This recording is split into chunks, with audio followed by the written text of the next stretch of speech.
Hey, it's me, Mr. J, and welcome to today's drawing challenge. Do you have a couple minutes? Because today's challenge is a unicorn with personality. So grab something to draw on and something to draw with, and let's do this.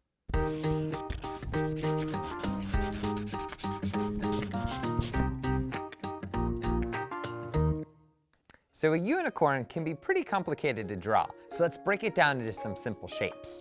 So I'm going to start with just its face. Here's a diagonal line, and then a little bump, another little bump, and then the ears. Little triangles up here, and then its neck, two more diagonal lines, and that's just a horse. So let's add on the horn, the part that makes it a unicorn. And little stripes on that unicorn, and hair. We can't forget the magical hair. All right, so a unicorn with personality. A lot of personality comes through in our facial expressions, what our face looks like, and the emotions we're feeling. And unicorns, everyone expects them to be happy all the time and cheerful and full of glitter. But I think that can be pretty hard on a unicorn. So my unicorn's feeling a little stressed out.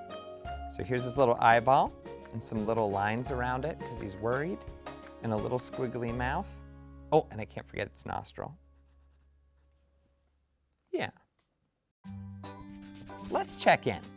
So my unicorn was feeling a lot of stress. What does that stress look like on our faces and in our bodies? If you noticed on my unicorn, he had little wrinkles under his eyes. What could that mean? Why would he have those? Is he not getting enough sleep because he's worried? And what about its mouth? Did you see the little squiggly line I did for the mouth? Maybe it's because he's not happy and he's not sad, he's just worried. What does that look like on your face when you're feeling stressed?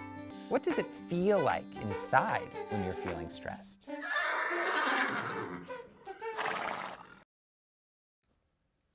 I'm usually pretty upbeat, much like a unicorn. But even unicorns get stressed out. And what do you do when that happens? How do you feel better? Well, I make healthy choices, like spending some time alone or even drawing. And maybe your unicorn has a different personality. Maybe it's happy or sad or sleepy or stressed like mine is. But it's a great way to start a conversation with a parent or a trusted adult. And maybe even start by sharing your drawing. So here's mine.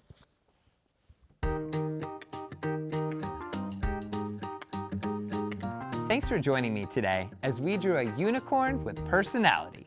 I look forward to seeing you next time for another drawing challenge.